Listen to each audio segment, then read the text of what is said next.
প্রচণ্ড গরম থেকে বাঁচতে যুক্তরাষ্ট্রের বিভিন্ন অঙ্গরাজ্যের সড়ক কিংবা পার্কের ফোয়ারায় শরীর ভিজিয়ে নিচ্ছেন সব বয়সী বাসিন্দারা। কেবল মানুষ নয়, তীব্র দাবদাহের প্রভাব পড়েছে প্রাণীর ওপরও। আর তাই জীবন রক্ষায় প্রাণীগুলোকেও পানির পরশ নিতে দেখা যায়। শুধু তাই নয়, গরম মোকাবেলায় চলতি বছরে প্রথমবারের মতো খোলা হচ্ছে নিউ ইয়র্কের শীতল কেন্দ্রগুলো।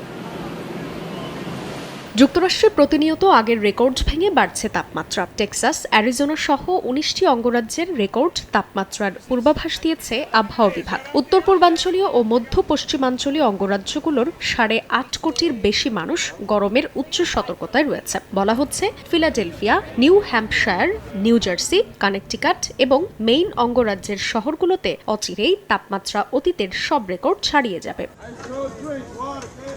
এদিকে ভয়াবহ দাবদাহের মুখোমুখি ইউরোপের বিভিন্ন দেশও। ইতালিতে রাজধানী রোম, সিসিলি, সার্ডেনিয়ান সহ বেশ কয়েকটি শহরের বাসিন্দারা একটু শীতলতার আশায় ভিড় করছেন সমুদ্র সৈকত সহ বিভিন্ন রিসোর্টে। তাপমাত্রা আরও বাড়ার আশঙ্কায় অন্তত ৮টি শহরে সতর্কতা জারি করা হয়েছে। দেশটির আবহাওয়া বিভাগ বলছে, কোথাও কোথাও শিগগিরই তাপমাত্রা ৪০ ডিগ্রি সেলসিয়াস উঠতে পারে।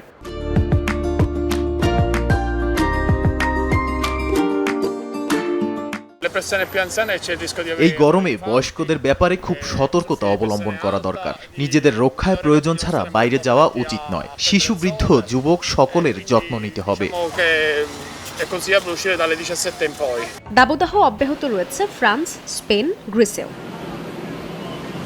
শুধু ইউরোপে নয়, চলমান এই দাবদাহে রেহাই নেই এশিয়ার বিভিন্ন দেশেরও। ভারতে গত ১.৫ মাস ধরে তাপমাত্রা ৪০ ডিগ্রি সেলসিয়াসের বেশি থাকায় অসহনীয় পর্যায়ে পৌঁছেছে গরম। একটু স্বস্তির খোঁজে আইসক্রিম সহ বিভিন্ন জুসের দোকানগুলোতে ভিড় করতে দেখা যায় রাস্তায় বের হওয়া মানুষদের। জানা গেছে, দেশটির উত্তরপ্রদেশ, পাঞ্জাব, হরিয়ানা, চণ্ডীগড়ের কয়েকটি এলাকায় তাপপ্রবাহ অব্যাহত থাকতে পারে আরও কয়েকদিন।